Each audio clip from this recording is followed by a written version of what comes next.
Good afternoon. Once again, the time is 4:18, and I will now call to order the work session for the Wayzata School Board for Monday, December 18th, 2023. As always, we'll just go around to introduce ourselves, and I'll start to my right. Bonita Lucky. Cheryl Pulzine, Milan Sahoni. Sheila Pryor. Heidi Cater. Chase Anderson. And I'm Sarah Johansson. Welcome, everyone. On our agenda this afternoon, we have a couple of items, and they all sort of blend together. So our teaching and learning, the first items on our agenda are under teaching and learning reports, and it's related to the READ Act and the associated professional development plans. As the next item on the agenda is a human resources service report, and that talks about the calendar, also in light of the READ Act and associated PD plans, and then as well as some other agenda items. We've invited both Dana Miller and our teaching and learning team that you can introduce, as well as Stacy Voss, our executive director of HR, to the table kind of all at once, because we know that this will be a collaborative effort. So Dana and Julie and Austin, welcome, and we'll let you take it away. Awesome. Thank you, Madam Chair, members of the board, Superintendent Anderson. Thanks for having us this afternoon. As Chair Johansson said, we are here tonight in collaboration with our Human Resource Department to give an update on the READ Act, specifically the professional learning component of that. And we've been busy making some decision-making based off feedback and direction from the state that we felt like it was now time to put a plan into action. So we're going to start looking at the kind of the what is the professional learning requirement and the why behind that, and then that will lead us into the how we are proposing that we accomplish this here in Wayzata. So with me then I have Austin Tollerson and Julie Schneider, and then I also want to thank Ann Fehrenbach, our instructional coordinator of our ELA pre-K to 5 as well, because she had a great hand in putting this proposal together as well. Whoops. So as you know, when we start looking at our READ Act and literacy plans, we've put this before you each time, and that's our commitment to that robust job-embedded professional development that's based in our high-quality materials, and that's been part of the Wayzata plan all along. And then how do we tie that into the READ Act? And we feel like, as we've been before you several times now with the READ Act, that we continue to be very well-positioned in Wayzata to meet the needs of the legislation and meet them in a way that is best for our students and staff, so that we're blending those two pieces together to ensure literacy for all of our students. You've also seen our professional learning plan or professional learning guide marker, and everything that we're doing along with the READ Act fits into this framework as well. And so as Julie and Austin present on what is the READ Act guidelines around professional learning, as well as what is our plan around that, you'll notice that in that plan is baked into how does this fit into our professional learning communities, how is it part of our culture of learning, MTSS work, specifically I think some conversation around asset framing, and then the levels of data dialogue. So we don't want it to feel like the professional learning that's being asked or mandated of us as a state is a standalone. It really is part of our professional learning plan, and that is with ensuring that each and every learner is literate and can read at grade level. Where the state component comes in is that we're going to talk about there is some mandated training that has to happen per legislation. And so again, why we feel it fits well into it, it does move us to action in a certain direction as well. If you recall, we came, I think, first time maybe back in July with all the outline from MSBA on what are all the dates that were in the legislation. And so the piece we're talking about this afternoon is that July 1st, 2025, when phase 1, and we'll show that to you, of school district staff must be trained in an evidence-based learning, intervention programming, professional development. And so that's really the target that we're aiming at that isn't that far away already. And so that's the plan that we'll be sharing with you tonight. So given that timing stipulated from the statute of when we needed to have that training completed, MDE gave us sort of further build out of the phases and what that means for us within what teachers specifically need to be trained. You can see by July of 2025, we're looking at pre-K classroom teachers, our K-3 classroom teachers, reading intervention teachers, special education, curriculum directors, instructional support staff, and any employee who selects literacy instructional materials for the district, so who's responsible for buying those materials. In Wayzata, or part of our team plan, we decided to include K-5 classroom teachers. Part of that has to do with making sure we're not trying to do logistically 2 different phases of implementation. You have teachers who may teach a different grade level from year to year, so we didn't want to start with our K-3 classroom teachers, and then you may have a teacher who was teaching 4th grade, now teaching 3rd grade the next year. We wanted to make sure those kinds of teachers in those situations had that training. And we believe just strongly that what's good for our K-3 teachers is also good for our 4 or 5 teachers, so we wanted to make that work logistically. Phase 2 then will be aimed at secondary. So if you look at secondary classroom teachers, those responsible for reading instruction, teachers who work with English learners, teachers who work with students who qualify for graduation incentives programs, instructional support staff, again, curriculum directors, and employees who select literacy instructional materials. With phase 2, we don't have as much guidance, and we don't have the programs that might be offered, so we haven't started looking deeply at what phase 2 implementation might look like. We'll be talking today about that phase 1 implementation and the materials or the course that we selected there based on the offerings from MDE. So we asked our team, which included Julie and myself and Ann, and primarily Julie and Ann with expertise in looking deeply into this, the programs that were available, and how we could best implement in our system with the least amount of stress on the other initiatives that we looked at, as Dana mentioned, that fit within our professional learning plan over the next year between now and July 25th. Okay, see if I can. Okay, so what you see up on the screen now are beginning in August, so August 15th, that the state came out with 3 professional learning programs that are recommended for districts to select from. And what you see up there now is just nuts and bolts basics of each of the programs, of Carry All, which is over on the far left as I'm looking, Core, which is in the middle, and then Letters is on the right-hand side. Just the basics of asynchronous components and teacher time it will take, as well as synchronous components, so that we could think about the very basics of scheduling, teacher contract time, and as well as sustainability over time. So this doesn't dig into the content, but it looks at just the basics for us to start thinking about. So right away, starting in August, we were looking at those. Though well before that, we were consulting with other districts throughout the year. I go to something called a MACL meeting, so it's Minnesota Area Curriculum Leaders, talking with all of them about what's going well as what hasn't gone well when they've adopted any approach, including Letters. Myself, Ann Fehrenbach, and Bridget Austin completed Letters training. I completed mine in May of 2023, so we were glad we could do that from the inside out to help inform the decision as well. Where the other 2 were looking more from the outside in, we've also been able to look at practice modules and things like that to help inform our decision making. So the next slide shows a little bit more of the content. And what you'll notice when you look across the 3 is you'll see some pretty good alignment. There's an overview, then we look at different levels of language, things from word structure and beginnings of teaching reading, speech sounds. There's just, as you look across, though the terminology might be slightly different, the content of what we experienced in Letters seems to play out as you look across the 3 professional development possibilities.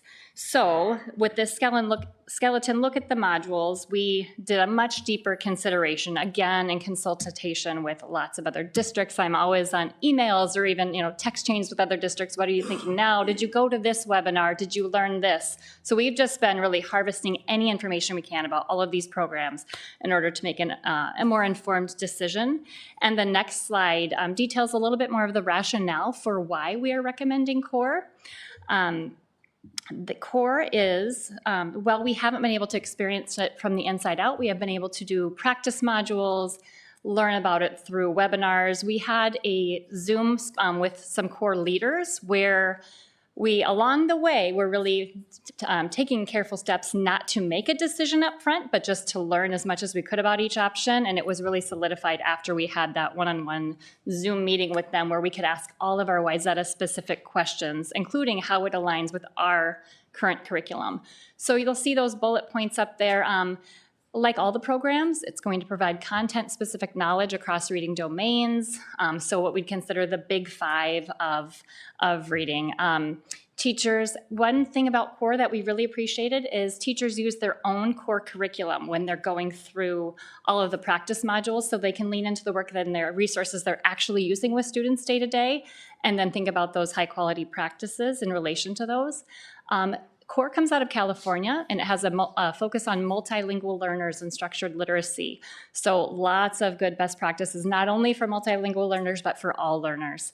The next bullet is perhaps one of my favorite. Their focus for teacher training is be strategic, calm, and asset-oriented.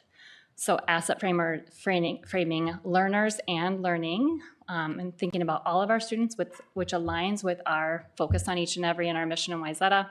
The 2 resource books you see off to the side, those are just screenshots. They have quality resource books. I have both of those. That was something that stood out as opposed to Carry All, which is not going to have resources.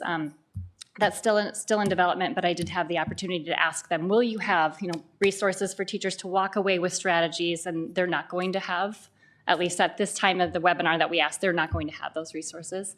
They might have articles and things, but not the resource books.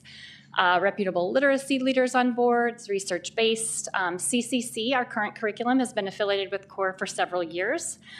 So even within different things on their websites are aligned. The rep for CCC is also working alongside CORE, so we'll be able to see some good alignment there. It's not a brand new program, not currently in development, but it is being refined. The cohort model was exciting to us. We get to choose our own cohorts, so we could choose K and 1 to be together. There's discussion boards where Wayzata teachers will be interacting with Wayzata teachers, solutions seeking together, learning together. So we get to choose that as a team. And then the sustainable scheduling within the contract that Stacy will be talking about soon, and possibility to train in-district facilitators so that as we onboard new teachers, we can develop a more seamless approach for that going forward. So that was a lot of talking about those bullet points, but those are the things that really solidified for us that this seemed like a good decision for Wayzata. And then lastly, a couple other things. This is just our overall big plan. We'll enhance content knowledge through CORE, and then we have the infrastructure to keep embedding that in our professional learning through instructional coordinators and teaching and learning, literacy coaches, literacy specialists, peer coaches have the opportunity to come alongside all this learning and make it come alive in classrooms, directly impacting PLCs. And as always, our mission is just to continue learning. Take what we learn from here and go forward. It's a good start. Just keep going right along. Let's see. So connected to that, like our commitment to the READ Act to kind of meet and exceed and just use it as a good foundational piece for all of our K-5 teachers to gain knowledge together, and then also continue the OG training that we have been doing with primary teachers that is really practical, daily practice with kindergarten learners right now that I'm seeing every day in classrooms. Right now we've trained literacy specialists, special ed teachers, literacy coaches, so they can come alongside teachers and so we just see this as a really good partnership to expand that foundational knowledge for those teaching emergent readers, because that's what OG brings that is a little bit different from CORE, but pairs with it very well. And if you'll go to the next slide, we're just going to look quickly at, this is in the last week, I have had the privilege of being in 4 kindergarten classrooms, and I've been able to, and teachers have been even sending me just videos of some of the things that they're learning in OG coming alive right in their classrooms, even just a couple days after their first or second training. So we're still really feeling great about that decision and the way it will partner with CORE. But then we're going to move right into kind of the practical scheduling pieces, I think. We can come back to questions about that if people have any. Thanks, Julie and Austin. So as Julie and Austin were saying then, once the decision was made to go with CORE, one of the things then is obviously to start looking at the timeline. The state has, why they made these 3 curriculums available, they're not available for use until later here in March. So it wasn't something we could implement right now or to start the school year. Really, the earliest we could start to get our hands on the material district-wide is right now, the middle of March, and we're feeling pretty confident from CORE that that will be ready at that time. And so it was really important as the team looked at the how will we do this and how will we accomplish this, that we try to find a way. We know this is an additional piece on teachers, right? We think it's very valuable learning. We think it serves, again, the need. We have those gaps in our literacy and our reading, and we need to make sure across the system, not only statewide, but in Wayzata, that we have strong readers at every grade level and that we're reading at that. And so we believe, as Julie was saying, that this curriculum or this training that we will go through will be instrumental in helping us succeed in doing that. We also then wanted to find a way that we could, as much as possible, embed it into our teacher day, so we weren't extending their days or we weren't doing it after school hours as much as possible, or that we at least gave teachers as much flexibility so they could do it in the way as they are as a learner. And that's really honoring how we want to teach, right? We want to meet people where they're at and give them the ability to learn as they are learners. And so we got together then with HR and worked to create a calendar that would allow for that. So at this time, if Stacy would come on up, we'll talk about that a little bit. Thank you, Dana. Good afternoon, Madam Chair, members of the board. This is truly good work, but I do think this is the first time that the state has been as prescriptive in what they are asking us to teach that I can remember in my career in education. And I think that may be throwing some of our teachers for a loop, that we have to do one of these 3 curriculums, and with the curriculum that we selected for all the right reasons, it does need to be completed within an 18-week time period. So that's why we're trying to take advantage of the professional development time that we have for the remainder of this school year, and then looking at the beginning of next year. One additional piece that we didn't mention is it costs us $585 per teacher to be trained. And so we're looking just for the training piece at about $250,000. And so in an effort during these times of cost containment to be very aware of how we're utilizing our resources, we're working very, very hard to fit all of these trainings into our current calendar, which means utilizing our professional development, means utilizing some of the days that we have like back to school workshop, and it means taking a look at our all classes and seeing how we can structure those so that teachers can take advantage of that opportunity. So please know that overall for CEUs, our teachers can earn CEUs for this work. The state has said 45 hours should be sufficient to complete the core training. We believe that there's probably an average of 30 to 57 hours.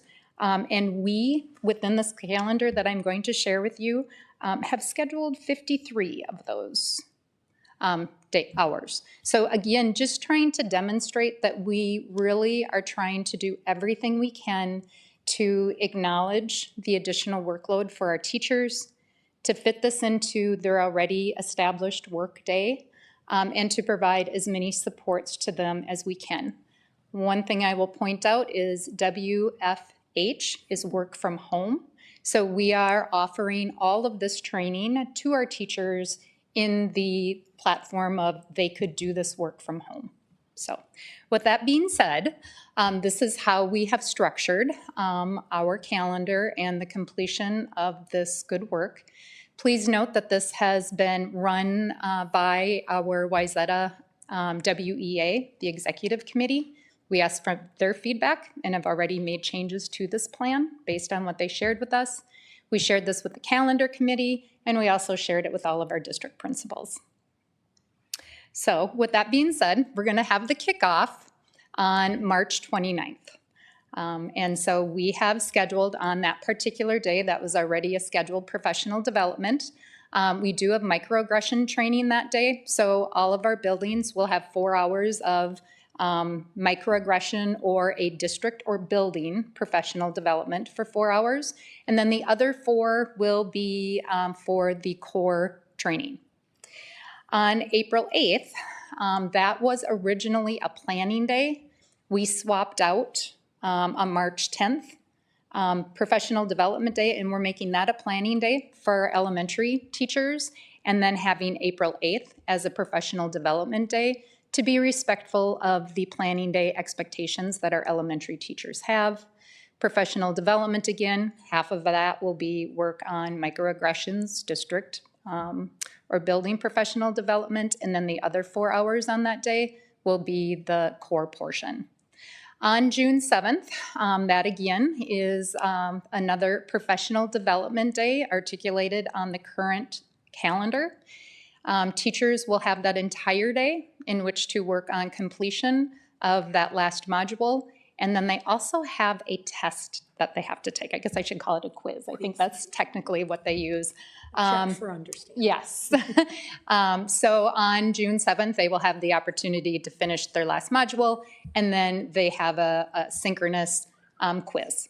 So what I have been seeing a little bit is we're really trying to make this work. And if we have 600 teachers, all 600 teachers could do it a little different, with the exception that all of those modules, 1 through 3, have to be done on June 7th, because then everybody has to take the quiz, and then we move on to the next modules. So the proposal for modules 4 and 5, we're actually proposing that those be completed over the summer. Again, they're work from home, so teachers can relax, take time when it works into their schedule to complete modules 4 and 5. We are then going to comp their day so that they're not doing that for free, but we are then saying, do this work over the summer, and then you do not need to report to work on August 26th, and you only need to report for half a day on August 29th. Now, if a teacher does not want to work during the summer, we have no issue with that. They can report to work on August 26th and 29th and do the work on those days. Again, we're just trying to make this more palatable for our teachers. And then as we move into next fall, you'll see modules 6, 7, 8, and 9. Teachers are going to have the opportunity for those fall training, you'll see in that one row, that they may register for an AWE course. So as you know, Wayzata Public Schools has been approved through QComp to take AWE courses. We will structure our AWE courses into the format that teachers may form a study group. They will be paid the contract dictated $480, and they may complete modules 6 through 9 through an AWE class. Or we have established for them September 23rd, which is a Flex Professional Development Learning Day. They could spend the whole day working on module, as you'll see, they're 6 and 7. October 16th, I'm getting a lot of feedback that people aren't crazy about this option because they have all talked about being with parents and making sure that everybody has enough time to communicate with our parents. I don't disagree with that. I may make that more clear in regards to that being optional. Because of all of the people mandated to take this training, sometimes like our Phi-Ed teacher, our music teacher, they're not always blocked in as tightly as our classroom teachers for conferences. So they could utilize that time to complete this training. We do have some secondary teachers who also have to take the training that may find October 16th to be palatable for them. But again, I think we'll have to just have some conversations about that, listening to teacher feedback, just giving them permission and saying that that may not be the time that you, if you are a classroom teacher, tightly scheduled with parents, would want to select to do your training. I'm finding as I have conversations with teachers, even though we're really trying to say we want to be flexible, we want to support you, they sometimes are really looking at what we're writing as like, you have to do it at that time. And there are, like I said, we have to have those completion dates. We do have to follow that, but there is some flexibility with the rest of it and wanting to treat teachers as professionals, give them the opportunities to schedule the completion of this work on their own somewhat and working from home. So that is the calendar that we are proposing. I want you to know that we are visiting schools I was at Greenwood today, you were at Oakwood, just as teachers invite us in, or as principals invite us in to answer more of their questions so that they can hear more of the rationale behind what it is that we're trying to accomplish for them. And you can see in us talking to us, it's a lot to take in and a lot of information there. And it was, very difficult to communicate in an email. And so we've also added that Ask TNL, which is kind of our help ticket for teaching and learning. And so teachers can click on that, or anybody can click on that and ask a question. And then we find who is best to respond to that. And we also post those answers on an FAQ sheet. So teachers can be going back and staff can be going back to that, because hearing a lot of the same types of questions.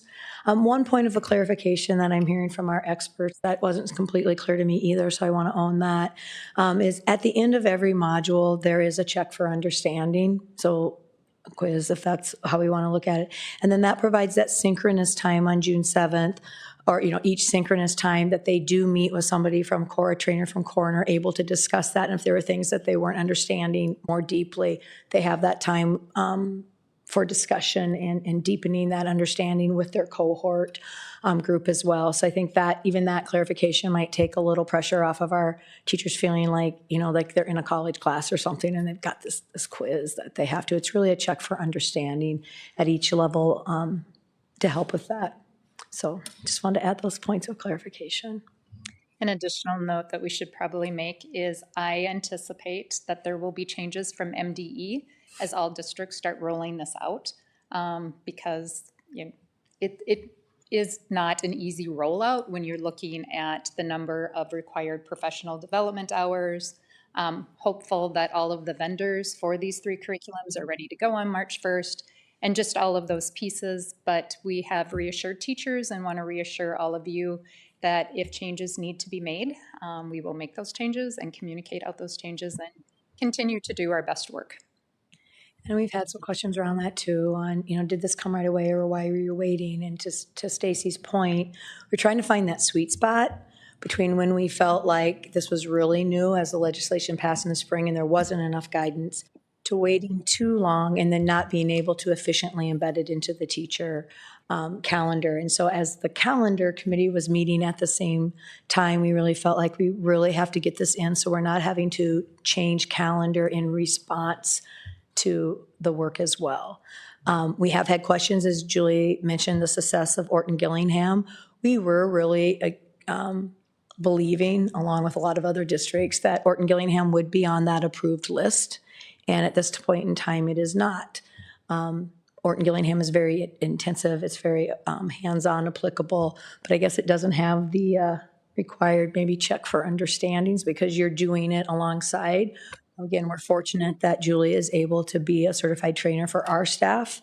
So we did do that kindergarten staff along with some others with the hope that that would be meeting, or the assumption, to be honest, that that would be meeting that need. We're still seeking clarity from MDE and asking if that could be a need. But at this time, they're telling us that we can seek reconsideration, but they don't have a way to seek reconsideration.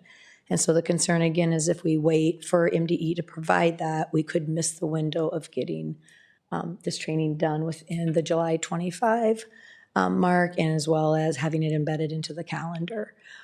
If that happens, that Orton Gillingham is reconsidered, then we will make adjustments for our kindergarten teachers who have already been trained. So we'll be responsive to those needs as we get more information forward. Questions for any of us on that? Okay, thank you so much. Thank you to our team, to Dana, Julie, and Austin, and to Stacy. I know that we have reached some communication from our community, and I know my board colleagues have a number of questions, so we'll get that started. Cheryl. Okay, I'll kick it off with the questions. Okay, going back to what you were just saying, Dana. So we've had our kindergarten teachers go through the OG training with the hopes that MDE was going to have that be an approved training to meet the legislation for the READ Act. And it's not, so they offered these other 3 things that you could choose from. You're choosing the center one, which is the core training. Okay, and you said that you were going to appeal to MDE to see if OG training would suffice, then they wouldn't have to take the core training if they've already done the OG? Is that what, I just want to make sure I understand what you're saying. Yeah, so I'm going to have Julie speak to the value of that Orton Gillingham training in a little bit, because we want to continue with that Orton Gillingham training, at least for our earliest learners and our teachers of earliest learners, regardless of what MDE does. We would, along with some other folks like me across the metro, like them to reconsider that Orton Gillingham could also meet the legislation requirement. And then in that case, we would adjust. We do believe that the core training is of value, and especially given how closely it aligns with CCC, so 2 layered over top are really super strong. But given everything on teachers' plates, if that layering isn't required for us, then we will just go with the Orton Gillingham for our kindergarten, potentially first grade, I believe. Okay, so, but if the OG was then approved, is that something you'd rather have everybody do instead of core, or? I think there's some nuances there since K-5 is such a wide span. Sorry. And a few things, I'm trying to think where to start. One thing that I want to just draw forth before I forget is that we started on the course of the OG training well before place. So that was something we were doing not in response to legislation, but because we saw a need and we're getting teacher feedback that we needed to intensify some of our practices for foundational learning. And so we were doing that all along the way that we were watching the READ Act and just learning more from other districts, but it wasn't necessarily. The READ Act was signed, I believe, May 24th. It wasn't, we better hurry up and do this, because I had to start my training a few years prior as a district trainer.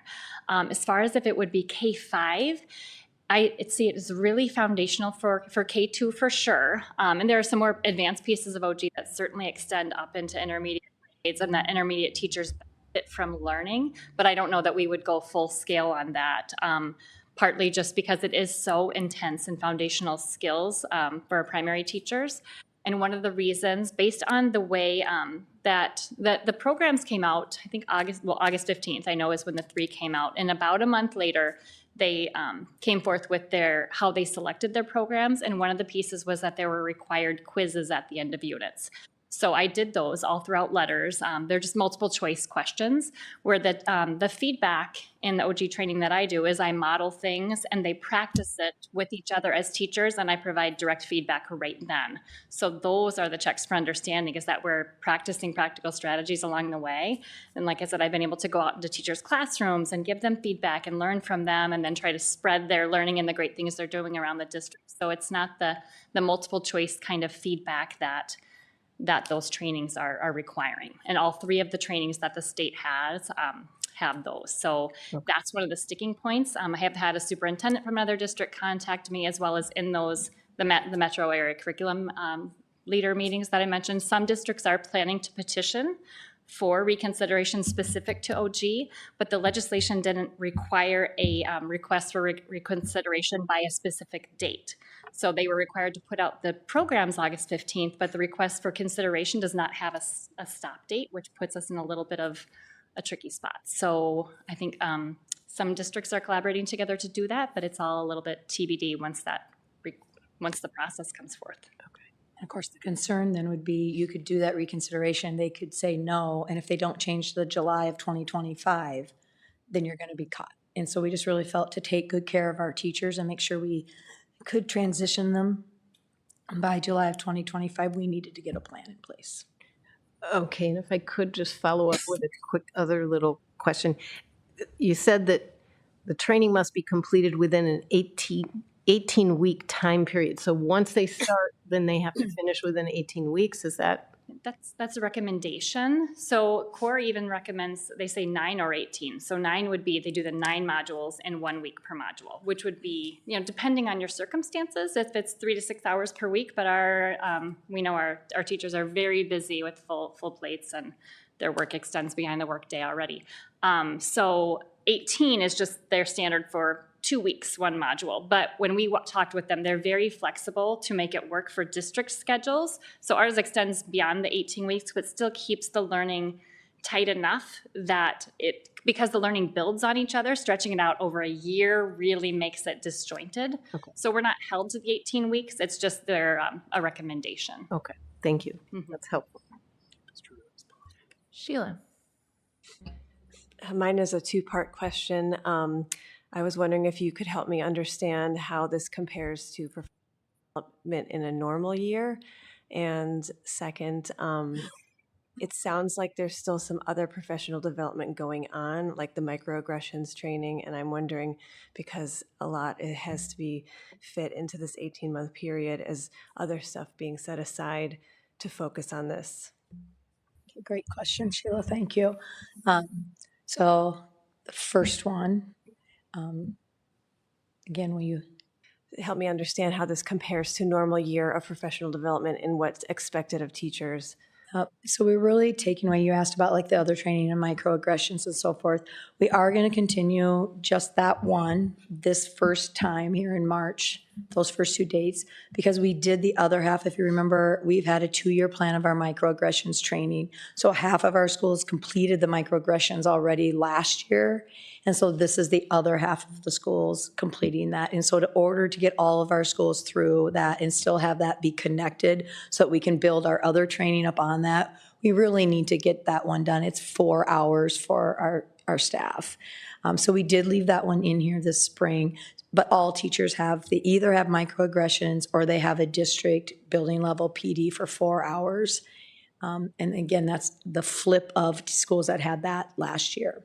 After that, we have said that from workshop week, when normally we would do district-driven PD for that 1.5 or 2 days, this will be what we're doing. So there will not be any other district-led PD on that time. And then in the September and November, this also will be the only PD that we're doing during this time. That's not easy, because I think the piece that this is the state emphasis in mandating it, and the only way to build that in is you kind of have to stop everything else. So concerns coming from teaching and learning is that we're in the middle of a writing adoption, for example, and so we have stretched that. We're going to stretch that one more year and continue to pilot that. We have new math standards coming up very shortly that we need to be looking at. We need to be looking at those scores. We're still doing CCC training and continuing with our essential standards work. And so we're going to have to figure out how we fit that in. But a lot of that other PD has to kind of halt for a little bit, which is another reason why we want to get it started and get it completed so that we can continue. Those other things aren't going away. And there are timelines around that as well. So trying to fit it all in while not adding it in addition has been the juggle that we're trying to respectfully do. To answer both of them. You did. Thank you. You bet. Anything else? Millen. Thank you, Dana and Stacy and everybody that's standing there.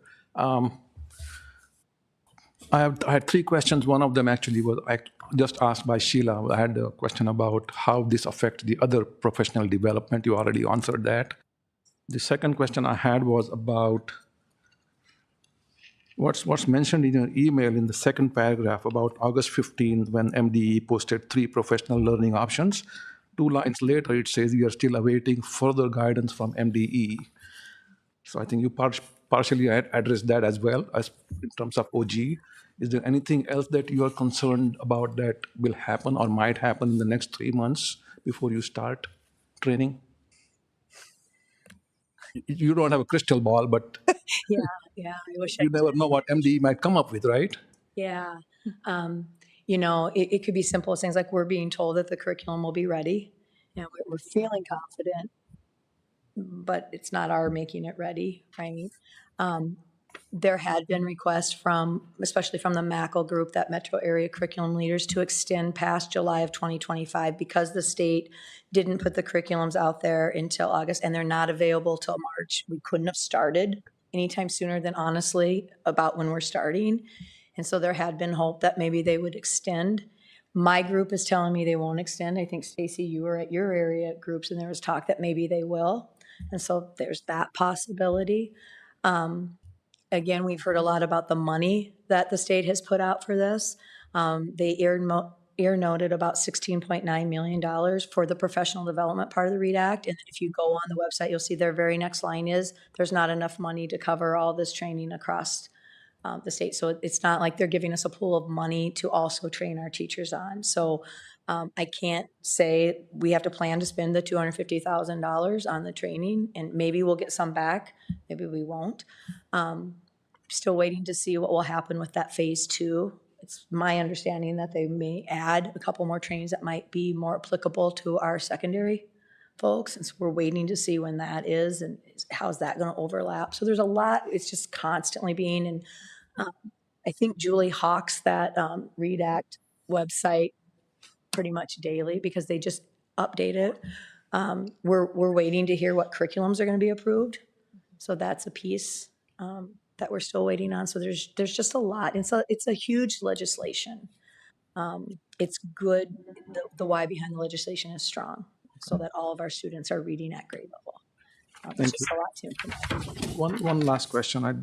Toward the end of the email, talks about including work from home. Now, is that work from home in addition to or in lieu of the work that they are doing?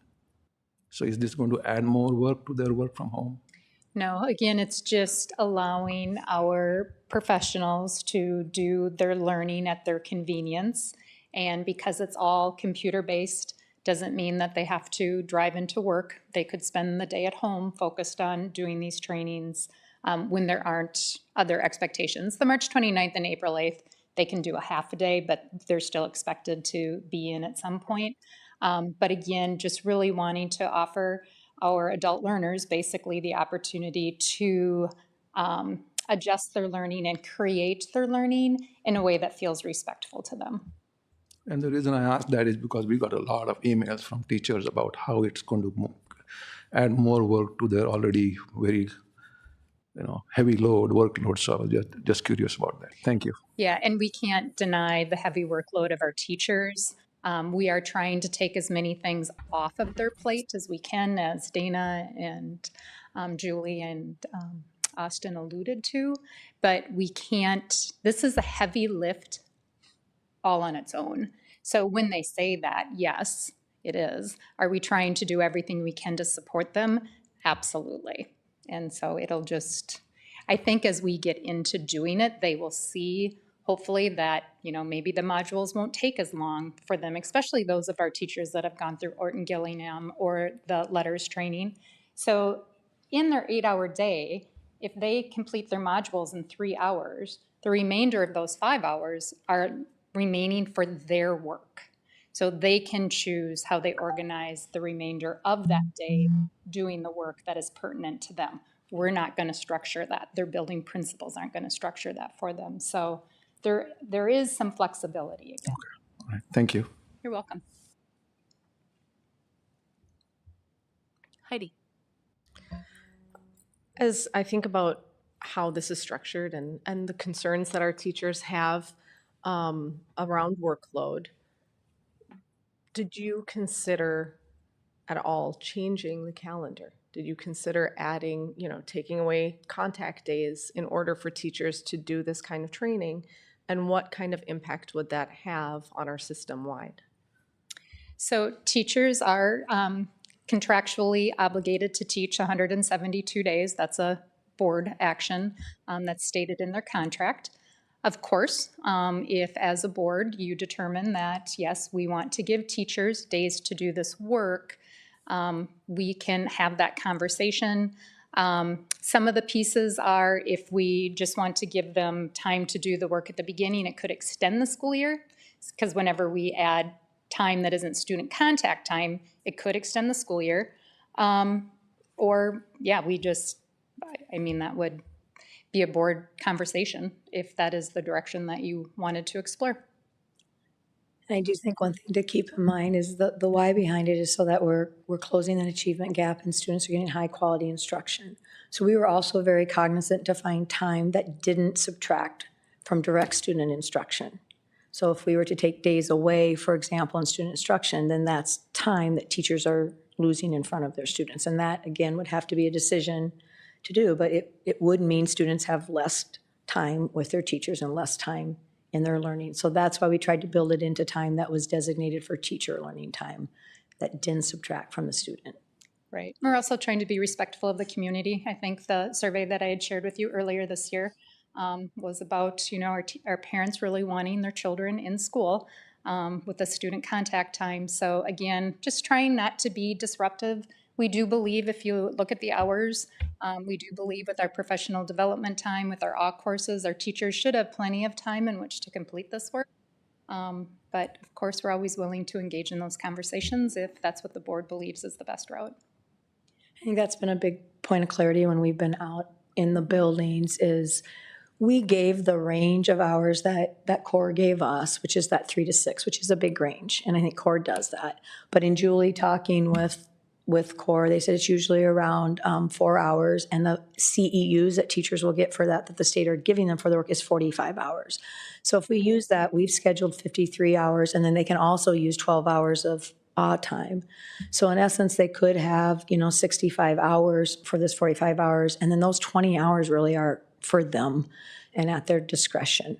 So again, it could take a teacher that long. I wish we could say, well, we all went through it and this is how long, but we can't do it until everybody else can do it.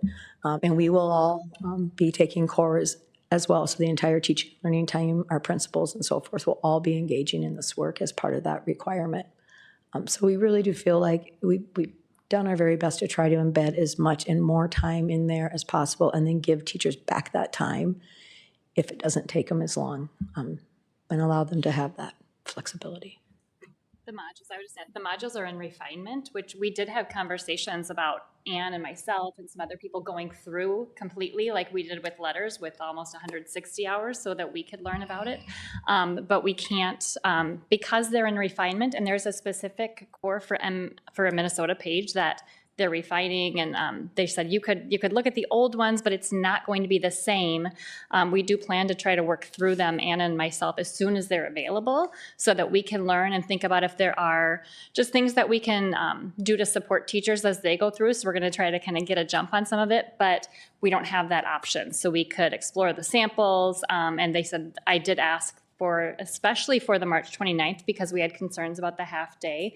Some of there's a couple reasons for the 3 to 6 hour, because that's double, right? So that's a lot. Some of it is just learner dependent on how fast they're going through the modules, the postings within the interactive cohorts, the videos, the reading. So there's a lot of learner dependent things, but also some of the modules are more dense than others. So the first module is just literally called welcome. It is a lighter module. So that's why we said, okay, you can tell, I can't go through it, but you can tell me that is less time consuming. And they said yes. So some of them, like the comprehension model, are going to be more dense, more towards 6 hours, but some of them are going to be more towards 3 or 4. So I hope that helps kind of, even for teachers to hear why the 3 to 6 range. It's not 5 to 6, it's 3 to 6. It's a big difference. So. And I think also important to reiterate what Stacy mentioned is, as Anne and Julie are getting into that, as our teachers are getting into that, if we're finding that it's not hitting the mark or it's becoming impossible to implement or to complete the training, then we're certainly going to be looking at that, reevaluating that, and looking at the plan as we go. I'm going to ask a question, and then I'll do a second round with all my board colleagues. Can you give us a little more clarity around the June 7th day? And this is probably a bigger question too, around taking a quiz and then doing the synchronous. And then this June 7th day is a pretty important day just in the life of a teacher and in their hopes and dreams for how to spend their day and end the year. So can you give us a little more clarity about what that looks like and what those expectations are? Yeah, I think so. The June 7th, that is, it's kind of more of a by June 7th. There's going to be one synchronous hour that we've said by that date. However, since we'll have probably 10 cohorts of teachers, because a cohort is about 30 teachers, so somewhere around that, we're planning to schedule several times, and they complete that synchronous hour one time that week. So it'll be between June 3rd and June 7th. And we had talked about, we haven't scheduled this yet because we need to initiate the contracts, and that's also outside my realm. But some will be, before school or after school, or there'll be a few times on June 7th. So it doesn't have to be on June 7th. They could actually not do any of the module work, and not do a synchronous hour on June 7th. That's just the contract day allotted for it. So on June 7th, there's no quiz. It is just that synchronous hour, and it's Q&A with a consultant. They said they have some structured things that are kind of like what everyone wants to talk about. So they have a general like scope of what they do that in that hour, but it's also available for Q&A from Wayzata teachers. The quizzes are at the end of every module. So, and they're just multiple choice questions. And you do, to get the 45 clock hours, need to pass with 85% accuracy, but my understanding is you get more than one option, chance. If you were to miss an additional question or two, you can go back and review and retake the quiz. So it shouldn't be like a high stakes, high stress type of quiz. I think you are getting a lot of feedback in regards to that day being the last day of school. And I think traditionally teachers have used that to do more of the cleanup, the end of the year type tasks. This year we are asking them to complete their modules. Now they can do it prior, but if they don't have it done, that is the time that we are allotting for the completion of that last module, module 3. And so I think just having to change from having that entire day at their discretion to now having to complete this module possibly on that day is creating some of the feedback that you're hearing. And it is an ask of us, but it is technically a professional development day. We will always allow them to utilize it as they have been when we can, but in this situation, it is a day that they're being paid, and it is a day that we are going to ask that that module be completed if they weren't able to do it earlier. Thank you. Sheila. I had a question about, because this is kind of a remedy for colleges not maybe training the teachers the way they should have, so through no fault of the teachers. And I'm wondering, well, first of all, do we know, like, is the University of Minnesota now incorporating this into training? And will new teachers fresh out of college that the district hires going to have to go through this training as well? So we're all smiling at you, Sheila, because we've all said kind of the same thing at the same time. And I think in every space we're at, we're asking the same question: is this going to be part of the new teacher prep? And I would certainly hope that the University of Minnesota would lead the way in that, given that Carrie is coming out of the University of Minnesota. But again, without that crystal ball or sitting in a space, I can't promise that. We will have to have a way to monitor to make sure any new teacher that we bring on board has had one of those 3 trainings. We may get a teacher from a different district that has had, say, letters or Carrie, and we'll just have to make that adjustment. It would be our shared hope as well that this would become part of our teacher training program, and then we'd have a few years where we would still be phasing this in as that went, but we're not getting any specifics for that right at this point. Millen. As a kind of follow-up to that question from Sheila, there will be some teachers in phase 1 that will also have to do some training in phase 2. So they will probably have done some of the training in phase 1. No? No, once you've completed the training, then you have to do it once. So phase 2 layers on more teachers, but nobody would have to do both phase 1 and phase 2, either one or the other. But if they have already finished phase 1, then they don't have to do it in phase 2. So that is basically good for us, right? Because then that will mitigate the costs. I guess I'm not clear, Millen, what you're... I see that some of the requirements in phase 1 and phase 2, there are some overlaps, correct? And so if that is the case, then will the training in phase 1 help mitigate the cost in phase 2, because then we won't have to train them again? Yeah, phase 2 doesn't include as many teachers because it's not all. We're in Right. have probably fewer teachers getting trained in phase 2 than we do in phase 1 as MD's directions stand today. I think some of those designations too are for districts who may be a K-8 district, or in some districts who might have like a curriculum specialist who's only elementary, and so you see curriculum director there. And if you have a K-6 curriculum director versus a 6-12 curriculum director, they're kind of covering to make sure you get them somewhere. So to your point, there might be some that looks like overlap, and we just take care of that in either one phase or the other. Right, okay, thank you. Linda. I should know this, but I don't. But it's about the awe courses. So how many teachers could those awe courses accommodate? And isn't that a really good way for teachers to do it? Because if they complete the course, they get paid on top of it for that. Right, so we're really grateful to WEA and under the leadership with Corey for making this assumption, and I know with HR, we'll leave that to her, but we're going to enter into an agreement with this. And so, yes, this is a great added bonus that's unique to Wayzata, that teachers could then use this time as a course. It is different than what we've had in the past because it's teachers can choose to use it as an awe course, but we're providing the course, right? And it's a mandated course. So it makes it a little different, which is why we're going to work out a specialized agreement under this time. But every teacher who does it could absolutely do it in that awe, and we're obligated to set aside those funds every year, assuming that every teacher could take that class. It will replace them because our contract allows for that one class. And so this would be their choice on that time. And again, it doesn't mean then that they don't get those other hours. It really means that we're layering those 12 hours on top of the hours that we've provided to provide that extra flexibility. Thank you. Cheryl. Okay, thank you.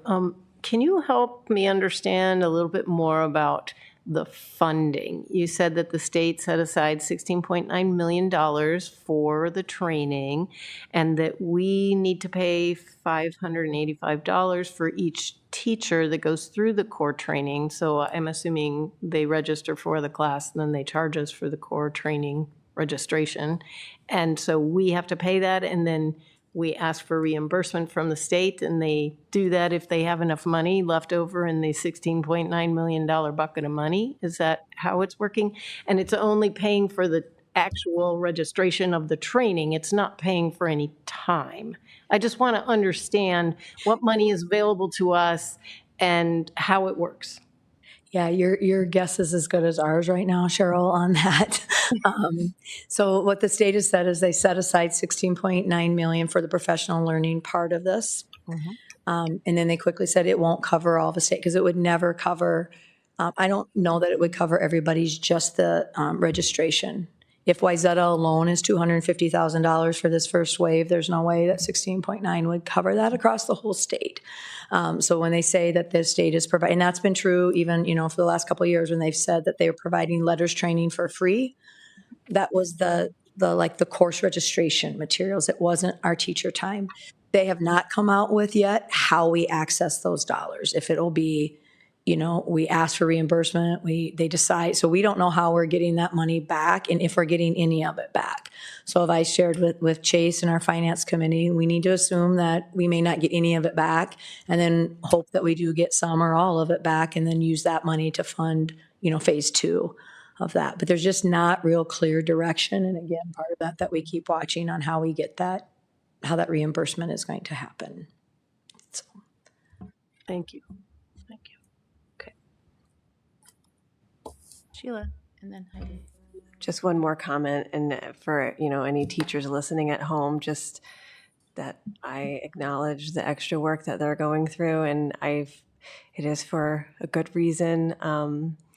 But just that I'm grateful to them. I'm grateful to all of you, and I understand what a heavy lift this is. Just wanted to share that. Heidi. My question is around this. I see that you're trying to create flexibility in work from home options and all of this. And I think about teachers who their at home time isn't flexible because they also have other things that they need to tend to. Can you help me understand? Is there a way for our principals to work with those teachers to make sure that they are able to complete what they need to complete? So that they can work out they have good work-life balance that's really important for our teachers right now. Absolutely. I think we just are mentioning work from home because that came up a lot during negotiations. Our teachers shared with us that was something that they were very interested in and wanted to set up some parameters and wanted to be offered opportunities to work from home. I kind of agree with you. When I was a young mom, I probably would have hightailed it to work because that's the only quiet place where I wasn't being asked to pour a glass of milk and do all of those things. Again, with that flexibility, for some of our teachers, they will love to work from home. For some of our teachers, they will be here during the day to do their work in their quiet classroom, office space, whatever it may be. And again, for all of our teachers, we have set up a blueprint for them to follow. But we're always going to probably have teachers that are going to go out during leave during this training, and we're going to have to figure out a way to help them get caught up. We are going to have all kinds of things happen. I'm assuming that we are going to have to work one-on-one with the teacher. The building principal will call us for guidance, and we're going to work with those individual situations to make sure that if somebody is feeling really off kilter with work-home balance, that we can do some problem solving with them and help them figure out how to work their way through all of this and balance all of the demands that are placed on their shoulders. So I talked to, when we met with elementary principals, they know that there are some things that they can offer to teachers if they have teachers in their buildings getting stuck with doing all of the things. Cheryl. Okay, so I'm going back to some of the things you were describing. So just so I understand, sorry. August 26th and 29th are normally workshop days for all teachers across the district. And you're saying that if they do the training, if they choose to do the training during the summer hours, they can decide not to report to work on those 2 days because they're comp days. Mm-hmm. So, but that's only for the teachers that need to take this training. So, excuse me. So workshop week is just normal for everybody. And so they would just lose those getting ready for school days. Am I understanding that correctly? They didn't really lose them. Because back to school workshop is generally 1 day of prepare your classroom, and then the 3 remaining days are always some form of professional development. So generally, all we've done is say that your professional development, we're going to give you some flexibility, and instead of reporting on that day, you can do that professional development. I suppose we could have just said, we'll just have August 26th as a day that all of our teachers will work on the READ Act core module. We're just, again, trying to offer some options. And it just takes the place of what they would have been doing. So when we look at the workshop week schedule that you guys, that we send out in the beginning, there's always that district PD built in there. So teachers don't have 4 days on our workshop week to get their classrooms ready or to do that. Not that they couldn't use it, right? But we do also have professional learning needs. So for example, this year we did a lot of the CEL built work and PLC kickoff. This will replace that for next year. So our PD is planned basically for our elementary as of now. But if teachers would rather use their time because they say, I'd rather have that time or I get comped that time, then that's the option. We're trying to just provide flexibility. So even when you see those dates, it doesn't mean that that's exactly when they have to be doing those. If I'm a teacher and on March 29th, I'm able to get through the first 2 modules and I can get through the other one on April 8th, I have the rest of the day, April 8th, and the whole week of June 7th, other than that 1 hour. So they really are going to kind of pick their journey to get through this. And so that would be the same during workshop week. We will halt all other PD. But to Stacy's point, rather than saying our PD on that day is this and this only, this gives them the flexibility to be able to do that. Okay, and so the halting of other PD, you're talking about for elementary teachers only. So the rest of the district, our secondary teachers in August will be getting whatever building or district PD is. Correct. Yep. Okay. Okay. Thank you.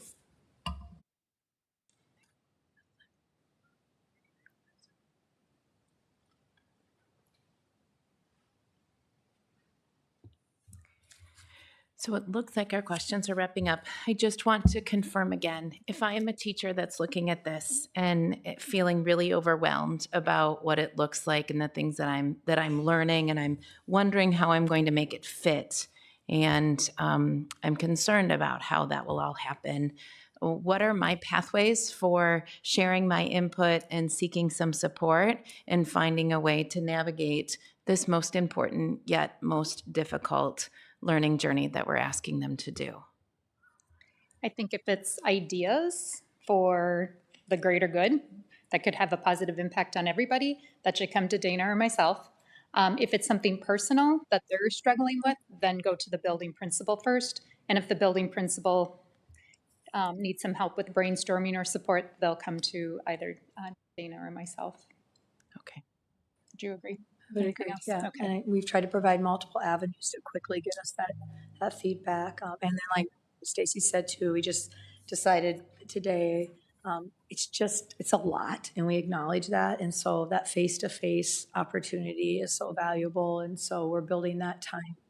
And we are at 3 schools today. I think we've got at least 2 or 3 more this week. And we'll just continue to be out to be able to answer those questions directly. Thank you. One other thing I would just add is that FAQ document, it's going to just be a continual work in progress. So when things come in to Ask TNL, like for example, today someone put on there, what is WFH? They didn't know work from home. And then once we replied with that, they're like, oh, like that, they didn't realize what that acronym meant.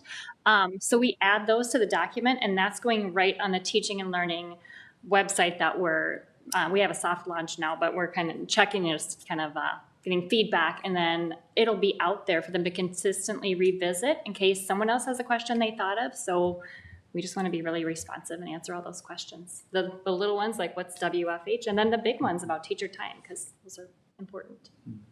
The other really hard part of this is being in buildings for as long as we have. We would never roll out an initiative like this in December.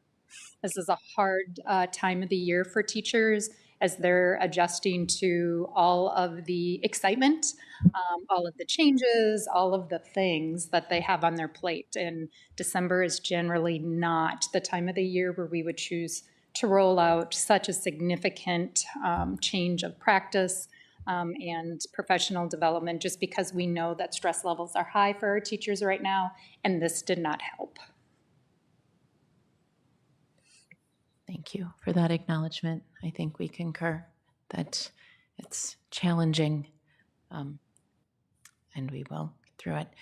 Moment to our superintendents, if there's anything to add. Yeah, I would just like to say thank you for the clarification and for the presentation today. I know that the outreach to staff meetings to be available and be responsive right in real time, along with the principals who are present there as well, to provide the clarification and additional information that can be really helpful for teachers. I appreciate that. And I know an incredible amount of work has gone into this. You are responding to what was directed to us from the state. I know that you've also really worked hard on providing a variety of options for teachers to choose based on what works best for them. And I think to a large degree, as perhaps they learn more about what those flexible options are, that'll help alleviate some of the concerns that might be coming forth here soon after the information was shared. So I just appreciate the work to provide options, your outreach and availability to provide clarification, and to join board members who have already shared the appreciation for teachers and the acknowledgement recognition about the additional workload to help ensure that we're prepared within the appropriate timelines and hopefully consistent with when we do finally get the direction on the curricula that's being offered and what's an accepted means by which to achieve the goals that the legislature set out for us. So thank you. Thank you, Madam Chair, and team, thank you very much. I think it's important to just reiterate, mandates are never fun and they're never easy. And I just want to really compliment the team for trying to put together the best option possible, considering the challenges that we're facing and recognizing this really is about implementing well on behalf of our students, because the work and the intention behind it is really positive. It's about really helping our teachers become stronger in their instructional content to become better instructors for our kids. And it's a lift. And I want to acknowledge that for every single one of our teachers as well. And we want to be able to support them the best way we can. And it's, as Dr. Anderson sometimes says, sometimes it's the best of the least imperfect options. In closing this conversation, I will just underscore again a deep appreciation for our teachers. I think, Julie, as you were talking earlier, Austin, as you were showing the pictures of our students and the work of OG in the classrooms, right? And I think that is also what we're holding up. And we know that all the teachers that have gone through OG and all the teachers that have gone through a number of trainings have given a lot of time and a lot of effort, and they will continue to. And thank you for sharing those photos as well to remind us, maybe as Dr. Flansburgh was saying, around the impact and the importance and how this is in alignment with our commitment to each and every student and excellence in their learning goals. So thanks to each of you for this time. Thank you to our teachers and our listening audience for this work. And we will hope that our mandates and our calendars and all of those things can get in better sync for decisions as we move forward. So thanks. Thank you. Mm-hmm. So Stacy stays up because we have the calendar conversation and a number of other HR items. And thanks to our teaching and learning team. Okay, before you this evening, you see the proposed 2024-2025 teacher calendar. Just so you know, if it looks familiar, it is the same calendar that we are currently following this year with a few adjustments to accommodate winter break, if that makes sense. But the two main changes you will see highlighted in fluorescent green. In August, in the August dates we've already talked about, because it's just basically that change in regards to our elementary teachers having comp days on the 26th and the 29th if they would like them. So it's just marked accordingly. And then we have a proposal for the start of the school year. And basically it is a staggered start and it serves dual purposes. So what we are proposing for September 3rd is that all of our early learning students, our elementary students, and our 6th graders and our 9th graders report to school on that day. And we are doing that in an effort to provide an orientation experience for our 6th and our 9th graders that's conducive of allowing them the opportunity to be welcomed into their school, to go through some activities so that they can get to know their teachers, other students, and they can do all of this in a building that isn't full of upperclassmen. We all know that that first day of school for our 6th graders and our 9th graders can be a day that creates some anxiety for them. And so we're trying to alleviate some of that, trying to spend some time getting them to know the culture of our buildings. If I forgot to say this, this is also inclusive of new students. So it's not only for the 6th and 9th graders, but our new students. I just want to make that clear. And the really nice thing about this is the way we currently do orientation is an additional cost to the district for the transportation costs. And it's also somewhat dependent on which of our students can attend. Versus if we do this the first day of school, then it allows for all of our students to have a similar experience in learning what the high school looks like, the culture. They go through a schedule without everybody around. So if they do get lost, it's okay. There's also more teachers out in the hallways, and they are there to support our students as they make these big transitions. The middle school recommendation did come out of the middle school study.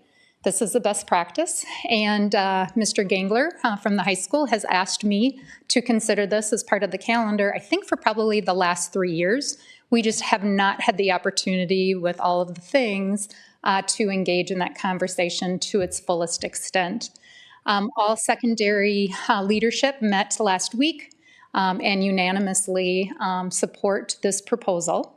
And I think in the document that you see before you, and I had shared with you earlier, you see all of the rationale and all of the benefits that our students would gain from participating in this staggered start.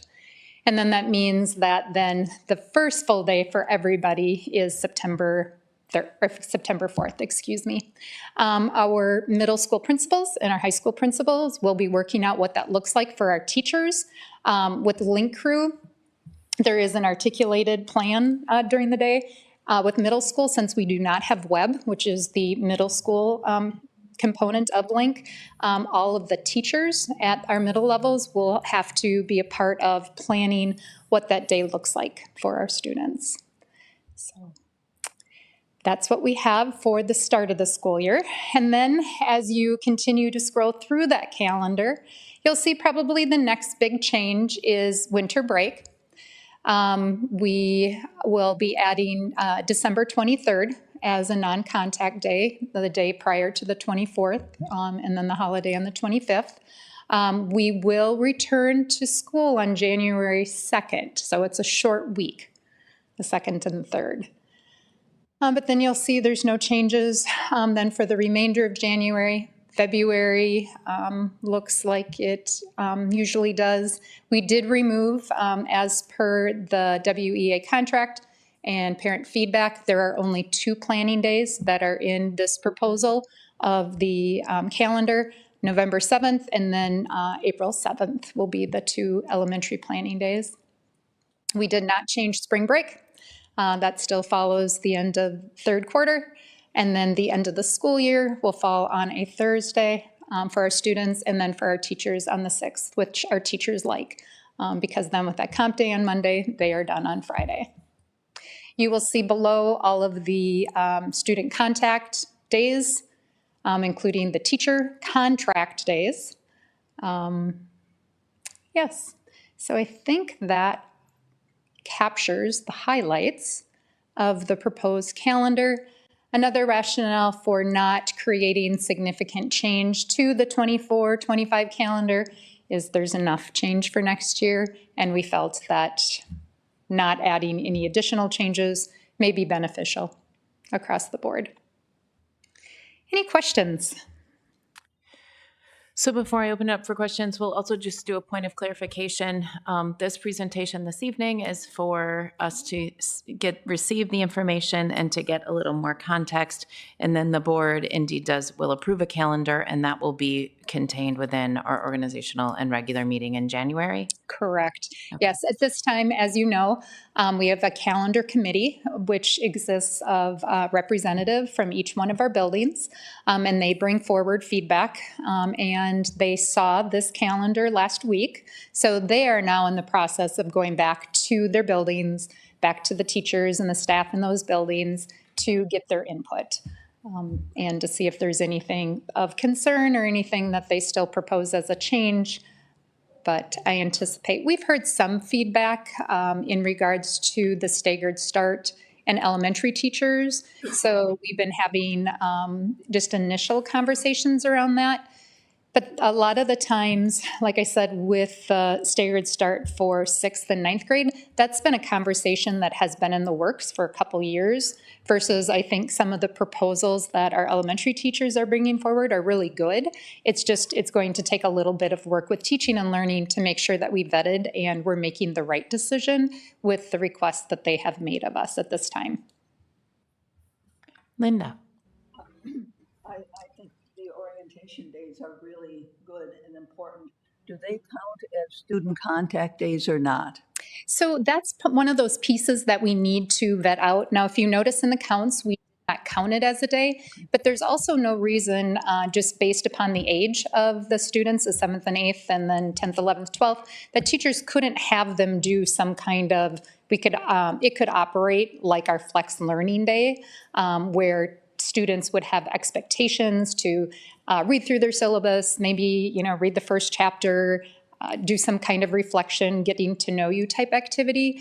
I don't want to speak and get too much in the weeds of that. I would refer to Nate or Dana if they have more details, or we could get you those details as our middle school principals and our high school principal really irons out what that's going to look like. Okay, thanks. Nate. You're welcome. Linda, I think yes. So the question about does that count as a school day for the students not in attendance, it does not count, but we have enough minutes to cover and make sure that they have the appropriate amount of minutes and days covered for the year. That has been calculated into some of the work there as well. So for the students in attendance, absolutely. Kindergarten through 5th grade, 6th grade, 9th grade, but for the other students not in attendance, no. Unless we were to move to do something different. But again, that's not been the conversation. Heidi? Does this change, and this might be a question for Dana and Nate, but does this change like locker move-in date and all of that happens at the end of the summer? Is that a replacement for this? Yeah, as they plan forward, it could possibly be that. Our high school has had an orientation day.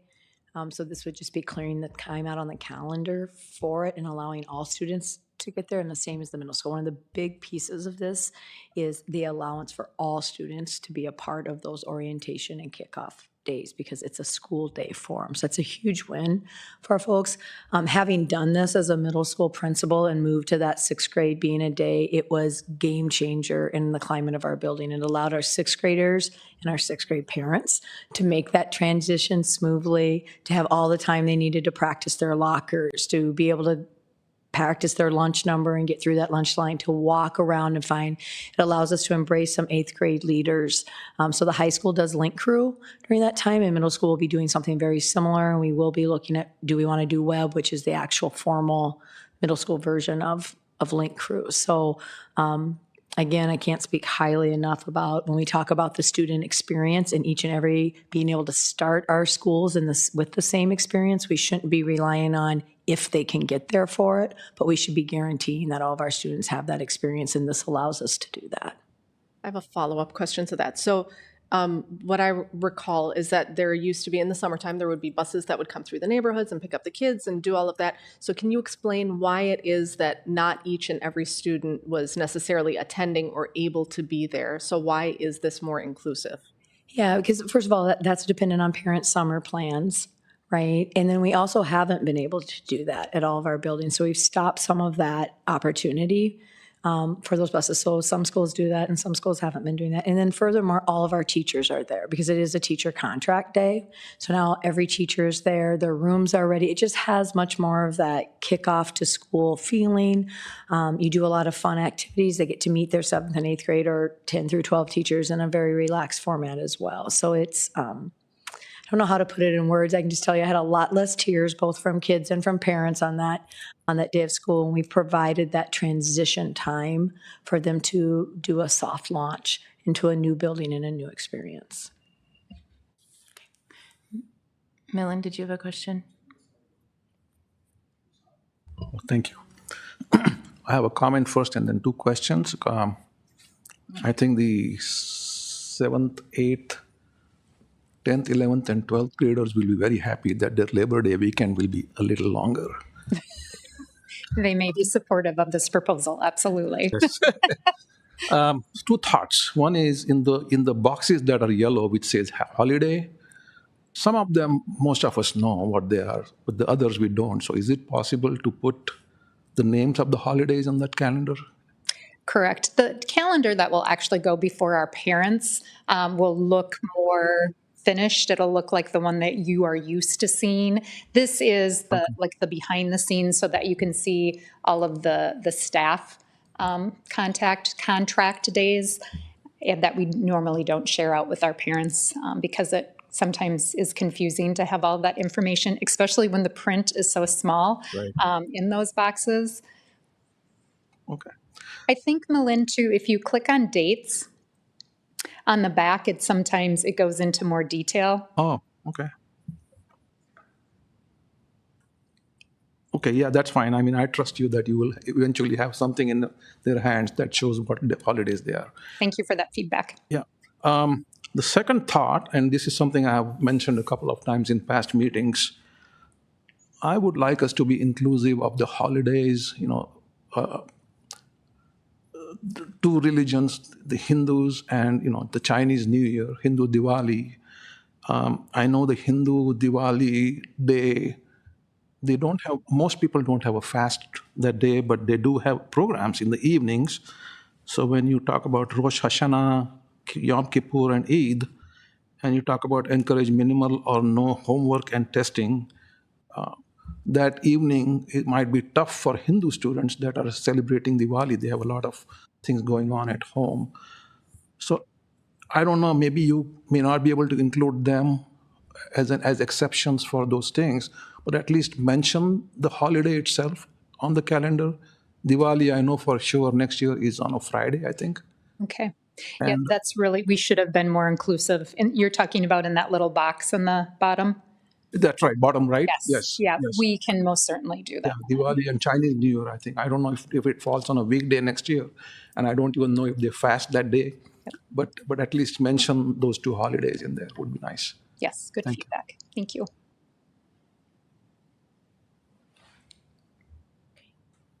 Other questions? Sheila?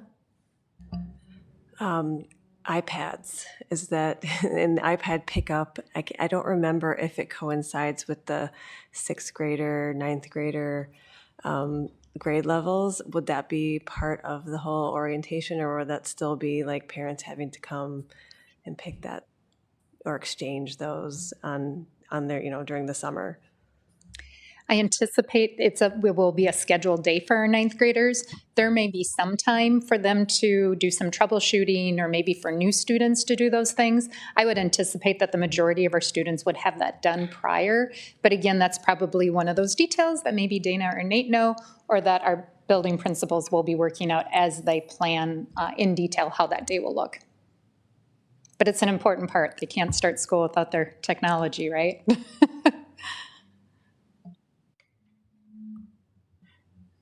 I will build on that question kind of too. And I'm wondering about if it will be a full day for our 6th and our 9th graders. It's my understanding that we have, locker movement scheduled on a couple different evenings or days, and then we have iPad pickups on different days. And then there's always, this orientation day for students to get it as they need to, which has historically been that Thursday before school starts, or the Thursday before Labor Day.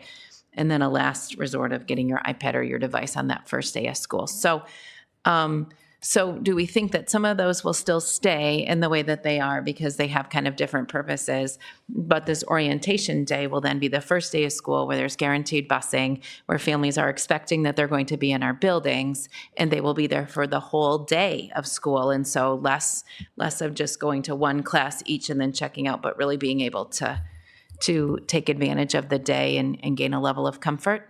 Yes, generally what has happened in my experience is the morning is full of the getting to know you activities. Link Crew has a whole structured welcome in event. So they would do that in the morning, and then we would extend lunch. So they probably have a longer time in which to go through to explore all of the lunch lines, all of the opportunities, how that all works. And then in the afternoon, they generally run through an abbreviated schedule. So they can go in and learn who their teachers are. They can get their introduction to the class. And you usually do that to fill out the afternoon so they experience what a real schedule for them would look like. Anything to add?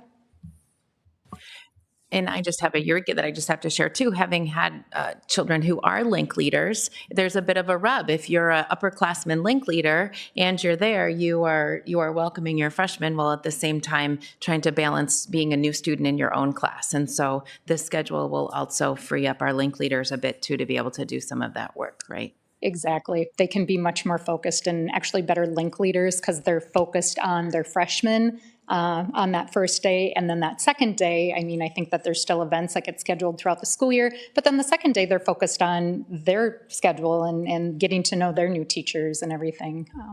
So it's a better balance for our Link Crew leaders. Great, thank you.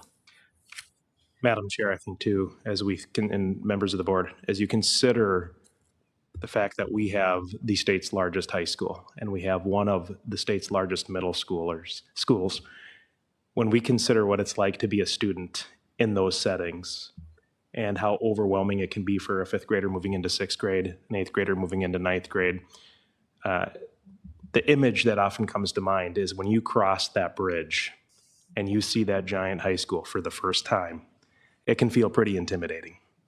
And this gives us the opportunity to personalize in a way that we haven't done before. And when we find ways to make what is very large, very small, this is one more opportunity that we can take to do that effectively. Thank you.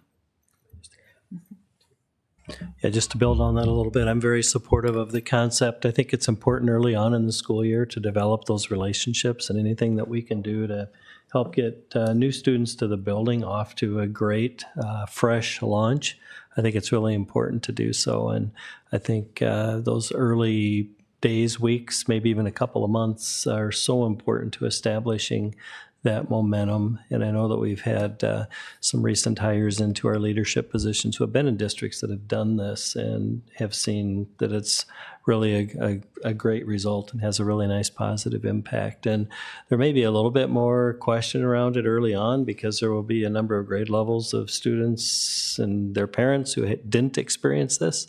So it might seem a little bit odd that we're adding this and that their child will start school a day later. But hopefully the intentional focus on the students that are new to the building will help the rest of the week and the early weeks of the school year to be even more efficient and effective. So I think what I'm sensing from the board is general support for the concept. And as we work toward finalizing the draft to bring to the board, that it would be a concept that could be supported by the board and that would be seen as being a helpful addition or change, because it probably is the bigger change for this particular calendar. Correct. Okay. Great. Thank you. Yeah. So again, this item will go in the board packet in January for approval. Okay. Moving on to earned sick and safe time leave. Oh, we don't typically take questions from the audience at a board meeting, but sure. Just ask All right, thank you. I'm a parent, I'm Yu Hong, and a parent of two students started here. So if we ask a sixth grader and a ninth grader to have their orientation on their first day, do you recommend the parents to be accompanied with them? Because that's normally what we do for their first orientation day or first day, like a drop-off staff in their locker. I anticipate that there will still be parent communications as your child transitions into their middle school or their high school, but this particular day, the way it's structured, does not include parents. It is just because kids are coming to school like a normal school day, so parents aren't worked into the structure and the schedule of this day. That's better. I'm happy to hear that. Otherwise, I need to take one day off. You would not have to take a day off. We would still do our parent communications in the evening or via a letter or something like that. Yes. Okay. Yes. Thank you. Good question. All right. And just a quick comment on Dr. Stooney has recommended to have some traditional religions holidays listed on the calendar. That would be very awesome to show our inclusive culture of our Wayzata school. So not only maybe the Diwali, Chinese New Year, maybe some other Muslim or other race cultures, calendars with the religious holidays that will show our students and the teacher, our staff, we care about each other. So that's clearly in the calendar that everybody will see.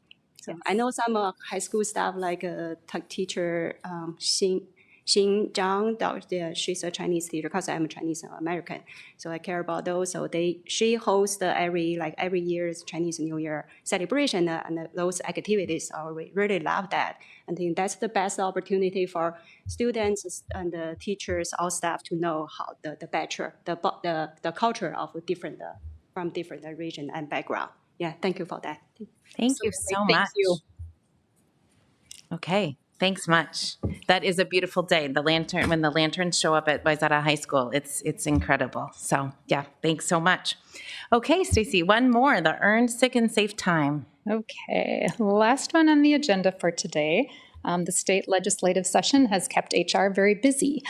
So one of the other issues that we've been working through is the Earned Sick and Safe Time legislative action, which basically ensures that all employees throughout the state of Minnesota are given paid time off to take care of their children, their families, themselves, all of those very important reasons.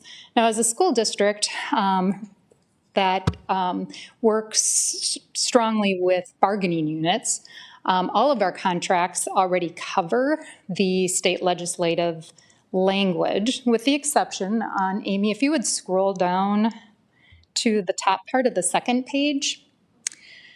The significant change for our employees is it's basically an expansion of how our employees can use their sick leave. As you know, if you've negotiated with me, the reasons for utilizing sick leave is clearly articulated in the language of their contract. And so the Earned Sick and Safe Time is expanding how they use their sick leave.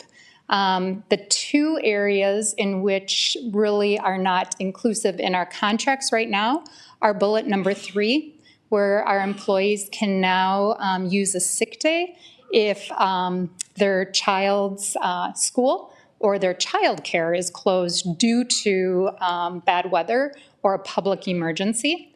And they can also use their sick leave due to domestic abuse, sexual assault, or stalking of an employee or a family member. And then, so it's expanded on the reasons. And then if you could just scroll down a little further, Amy, you will see all of the ways in which they have expanded who a family member is.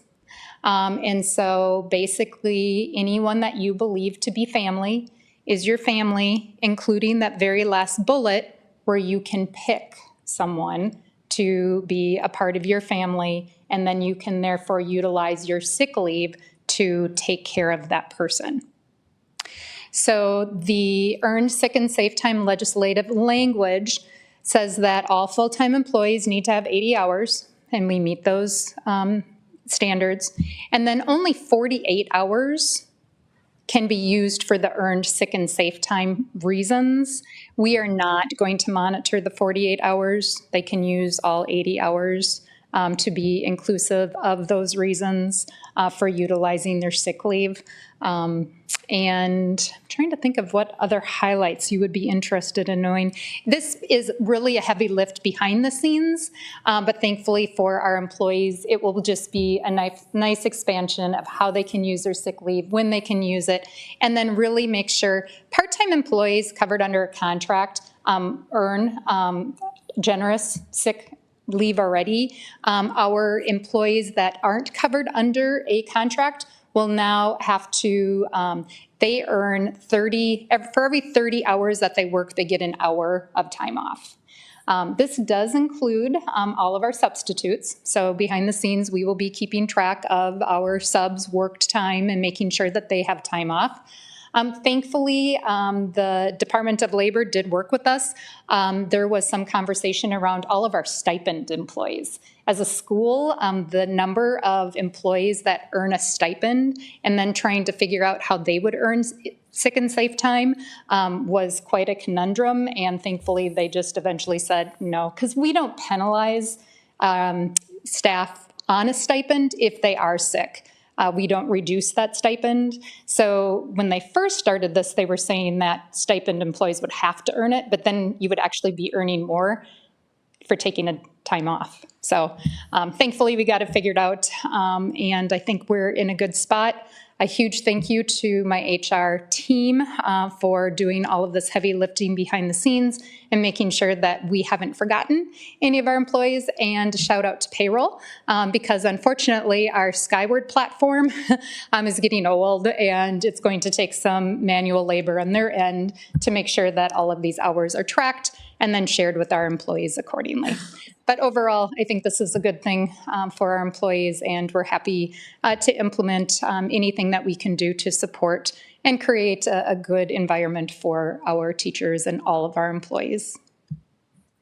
Any questions? Thanks so much. This is helpful. And just a reminder, is this informational for us? Is there any board action that you'll be looking for in January? Is this just a heads up? Just an information to let you know that this was a state legislative action. Wanted you to know that we are implementing it and implementing it to the best of our abilities. We have followed out with communicating this to all of our staff.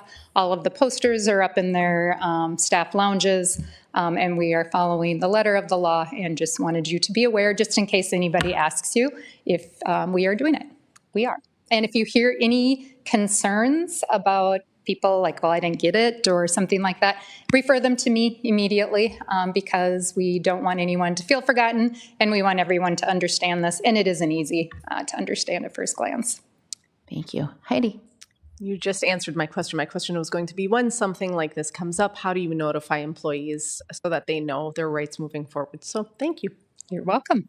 They got an email from HR.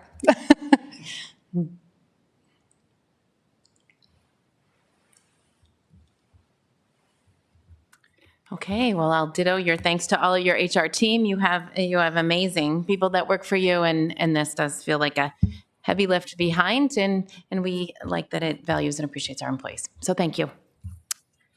Okay, thanks much. There are no superintendent reports, and so the last item on our agenda is a revisit from our board self-evaluation. So on Tuesday, November 28th, 2023, the school board engaged in a board self-evaluation, and we invited a consultant from TeamWorks International who's been doing some professional development with our school board to come in and lead some conversations. Board members were asked to do some reading, and then also prepare a number of feedback points. This self-evaluation has been added as an agenda item for today's work session, and the goal for today will be to reflect on our conversations and findings and to make a priority list for our work in 2024. The attachments contained to Board Book are the summary write-up from our sticky note activity, and the questions for this afternoon or this evening in conversation are, what stands out to you from our conversation, and what would you identify as 2 to 3 priorities for the work of the board in 2024? Is there any need for additional conversation? Just a reminder, as board members are thinking about that too, that this board self-evaluation process was one of the outcomes of the Superintendent Evaluation Committee recommendation as well, and is something that I think the board has suggested continues through it becomes a regular part of our work, and we can talk more about that as we conclude this conversation. So again, board colleagues, wondering about what stands out to you from that conversation and what are some top priorities in your mind. We'll also invite our superintendents to share any feedback. I will do my best to collect some notes and then make sure to share it with Amy so that they can be distributed to the leads that will take forward with this work in the new year.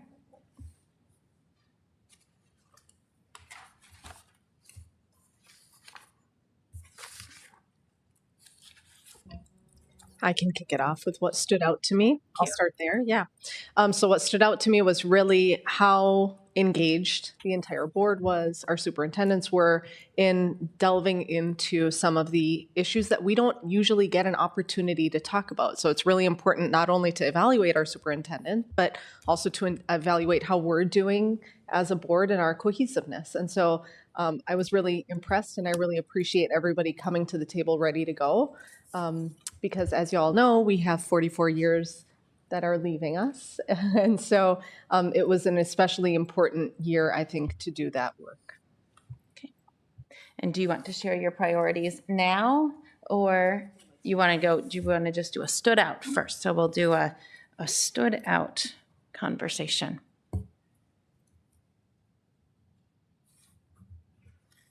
Other board colleagues, what stood out to you from the process? Milland. One what stood out to me was on the last page, I think that's very important. Question number 5, strong mentoring of new members is very important. I think it's very, very absolutely essential with 2 of them here and Valentina for them to come on board and mentoring them and for them to understand and get going as soon as possible. So that the faster they get trained and the faster they learn, I think that's very critical. What also stood out to me was comments about how the board and the administration work together in a very cohesive manner. We are focused on the strategic roadmap. I did not see an issue there. A couple of other things that stood out was the communication between the board and the community at large, and the lack of trust by the community with the board. Transparency was another issue that I noticed. Legislative advocacy is very essential, especially since we don't have the Legislative Action Committee now. It's very important that the board help the superintendent as well as MSBA in every way possible advocating, especially for the reasons we saw earlier with the MDE, the READ Act, and we are like a moving target for them, right? When the READ Act is considered, and we don't even know for sure what's going to come up next. So I think those are the things that stood out for me. I think I missed one. Communication between the board and the community at large, a lack of trust from the community, and then you said one more thing. Transparency. Transparency. Okay, thank you. Okay. Benita. What stood out for me was that question 4, the governance, the gray zone, how to identify, how to deal with, how to communicate governance versus management. And it stood out to me because this is so critical in heart of a board member. So the understanding of what that means and what it doesn't mean will be critical for the board as we continue to move forward, advance, and to continue to get new members on the board. So it stood out as truly an area opportunity of, instead of it being a gray zone, how do we ensure that we are really being laser focused on what does it mean and how do we communicate it to the community? Okay.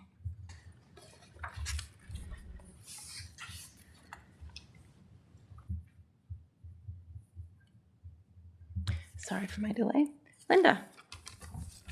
A couple things stood out for me, and follow up to what Bonita said, that a clarity when we say that we want to be on sort of on the continuum of, we want to be at 7 in terms of management and administrative and board.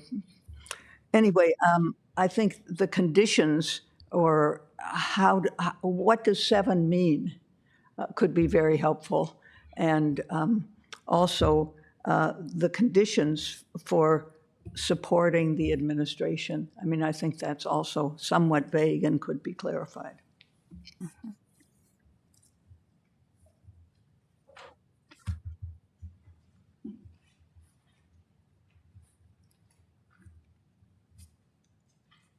Cheryl. So I would just reiterate what some of my colleagues have already said. What stood out for me was the governance versus management. And it ties in a little with the community trust piece, because a lot of people don't really understand what a school board member does and what their job actually is. And so having everybody on the board understand the same thing and maybe defining, what does it look like? And then communicating that out and asking our community to let us know what their issues might be or their questions or where there seems to be a little bit of a So I think that really stood out for me when we were having our conversation. And then the other piece is just the collaborative nature of what we do all the time when we have our meetings, when we have our committee meetings with administration, and when we bargain with our bargaining units. And because I think we just need to remember that we're all here for the students and we're all pulling in the same direction. And we need to keep that forefront in everything we do. And so if there is a question about transparency or having ideas being included, or if there is a lack of communication in any way, shape, or form amongst any of these stakeholders, we need to understand how we can better, how we can improve whatever situation might be bothering any of us. Great, thank you. Sheila? There are clearly a lot of patterns and a lot of things that were repeated. So I'm going to pretty much repeat what people have already said. The community communication piece, I think it really stood out to me, not just helping the community understand the role of a board member, but also just being responsive to their questions and making sure that we don't say, just making sure that, again, I don't know, I didn't really think about this ahead of time, so I don't know how to phrase it, but let's just put communication and leave it at that. I think legislative advocacy, as we saw this year, like Millen pointed out, we've been really affected by a lot of, stuff happening at the state, and us taking a more, I don't know, we should probably discuss this, but there's definitely a piece of the puzzle here where we should be communicating and trying to get them to understand what our needs are and what things might actually be bad for us, and Chase did a wonderful job of that over the past year, and I don't know that anything could have changed what happened, but sorry, I'll make this short. Legislative advocacy, and the whole can do their best work. My the potential board handbook, standard operating procedures outlines a bit about what the board does as it relates to community conversation and just the way that we structure ourselves as a board. And so a continued conversation around the SOPs would be what I would add. Do our superintendents want to point out what stands out to them? I had a couple things that stood out for me. One is just that ongoing focus on excellence in both our standard strategic work. I think that comes up frequently and certainly is reflective of our strategic roadmap. And then the second one is just that ongoing focus and interest in maintaining high levels of community trust, confidence, and partnership, which I think is at a high level, but also recognizing the importance of continuously improving and strengthening that, and not taking that for granted, because it is really important and I think has been a big part of the success of our school district. I think the thing that stood out to me going back, it's been stated again, what does a 7 mean and what are the conditions that it would look like for the board to be functioning at a 7 on a continuum of governance versus management? Being able to then recognize how does that intertwine with an operational plan? What does that look like as we take the strategic directions that we talked about and actually put them into action through the work that we're doing? And then how does that get reported out in a very transparent way?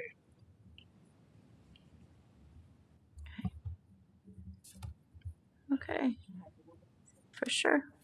The other thing that I wanted to add is I just want to really lean into how you utilize committees.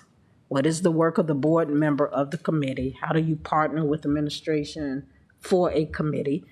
10 years ago, committees could have looked like X, and today they may need to look like Y. But ensuring that you're partnering with administration and what the need is for committees.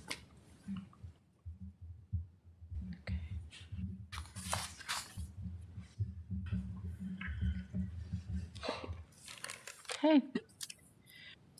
So now we will move to, so these are the standouts, and now we will move to a conversation around priorities. And what would you see as some top priorities? There's a lot here. Some things are interdependent. Some things are stand on their own. What are our top priorities for the new year? Or suggestions for Linda? One idea, I think, is to build or continue to build the cohesiveness of the board. I have this sort of trickle-down theory that if the board is really functioning at a high level, then the administration can function at a high level, and then our schools, et cetera, and we reach what's really best for students. So I think it's a really important element to make sure that the board, I think there should be differing opinions, et cetera, but to make sure that there's respect and understanding and so on among board members. So briefly, build cohesiveness. Okay.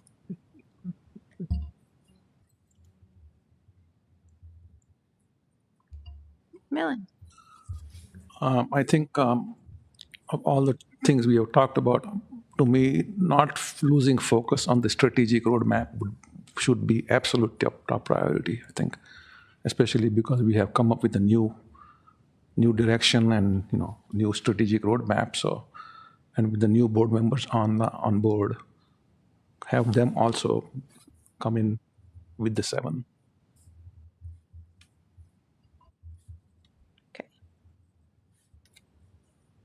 Cheryl. Well, I was just going to add on to what Linda said about the cohesiveness of the board. I think any team building exercises you can have. I think historically we have 1 or maybe 2 new board members come on at a time, and so it's sort of a change to have 3 new board members come on. And I think the sooner everybody can get to know each other, get to know kind of your style, kind of if you're quiet or if you're not, or just so that you can work well together. Any team building, I think, would be really great. And then, of course, that bleeds into our committee structure and committee members that work with administrators on the different committees. That would be helpful to get to know each other. I know it's hard because there's not much time because you have to do the actual work, but I think if you know and like the people you're working with, it goes a lot faster and a lot better. So, Great, thank you. Heidi. So I have 3 priorities. And I know we have a lot of work ahead of us this year, but I think mentoring is going to be really big. And I think continual board development is also really big. So all of us, not just the one-on-one mentoring piece, but really all of us learning and growing together as a board. And then I would like to see us, how do we prepare for supporting the district in the best way? And that means putting everybody in the spot that they can best serve the district administration, and to really put our own talents to the best use. And then I would like to, I'm really practical, and so I'm thinking about how do we update the standard operating procedures for the board.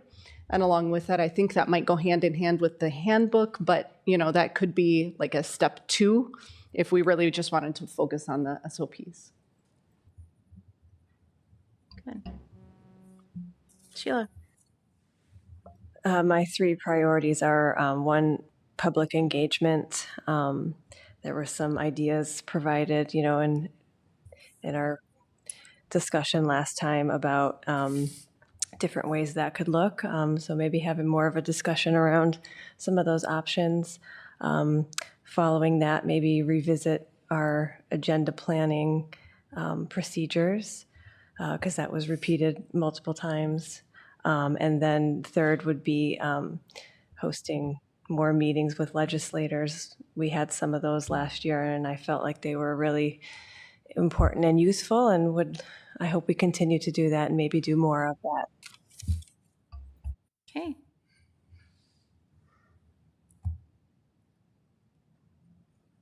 Did I get you?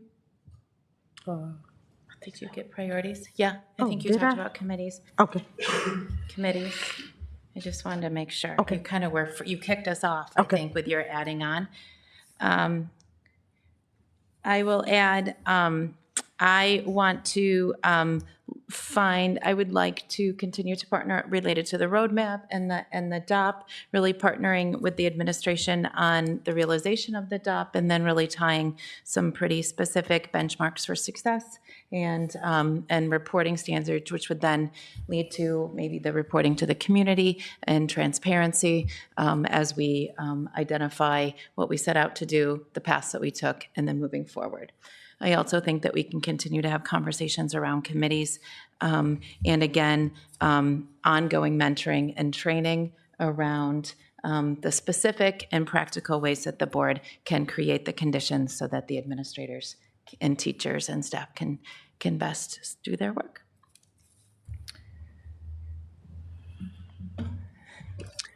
I wrote down a couple. The first one, I think, well, both of mine actually have been referenced before, but implementation of the strategic roadmap and specifically focusing on the new strategic directions and the development of the district operational plan will be a big priority for the coming year. And then the second one, again, mentioned by others, but just strengthening those legislative connections and also putting energy forward to implement the new legislation. We heard quite a lot about that tonight. And trying also to determine what are the implications of those, because as we know, there were some changes that were made that are beneficial in many ways. They may come with, and we're anticipating they'll come with some financial implications for implementation. And this will be a year of assessing and analyzing that to determine what the impact is with that so that we have a good understanding of how that's going to impact the finances. Okay. Nate. Well, I think there were a number of things said. It's going to be a repeat for a few of them. And I got the joy of being able to do a lot of listening in the development session. And I thought it was interesting when we hit the miscellaneous topic. And there were a lot of themes that really started to emerge as well, even outside of those structured conversations. I think the conversation around updating the standard operating procedures and then really leading that into the development of a board handbook. I think that was an interesting conversation to be able to consider as a priority. When we think about that implementation of a district operational plan and really tying that to the strategic roadmap, really being able to say, how does that look in a continuous improvement cycle, but then really helping align that. And I think we can tie that into what does that look like as a 7 for the board to be able to say, where's that sweet spot? And it's never going to be static. There'll always be some fluctuations one way or the other. But how does that look like on an annual and monthly basis as we then really start to report out on what are those things that the administration is doing to help fulfill the strategic roadmap across the system?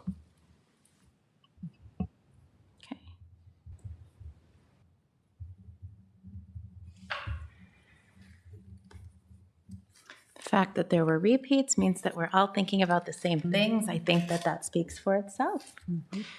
All right, before we close up this conversation, I've tried to take some notes. I'm guessing Amy's taken some notes. We will do our very best to capture this in a way that is cohesive.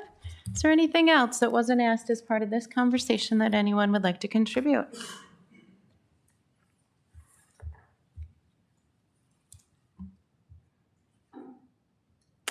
Okay, hearing none.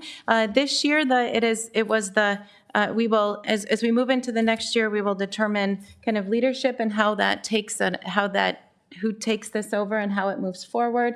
It's been a collaboration of board leadership and the superintendent evaluation committee in partnership with our superintendent. So it seems as if that it would be the congruence again. There was also a conversation around, sort of a quarterly connection with professional development, meaning that there could be some professional development in the first quarter, mid-year check-in about our board self-development in the summertime, at the same time that we're congruently evaluating the superintendent, some professional development again in the third quarter with a final with another board self-evaluation in the fourth quarter. So all of that will be determined as we go through, just a level of transparency about how it's been done and the work that's happening in this year. So, wow.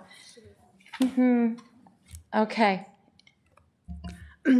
I'm not sure what's going to happen or what exactly happened at your organizational meeting, but I do want to say for the past 2 years that I have enjoyed and appreciated working with the chair in my role as vice chair. And she has done a terrific job being so detail-oriented, kept us all informed over and over again. And there's a lot to do, and she did it so well. So I just think maybe a round of applause for Sarah for the couple years.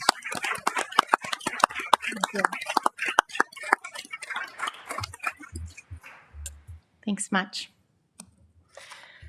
I'm not going to say anything more because this is a hard meeting to end. So it is 6:23 on December 18th, and we are adjourned.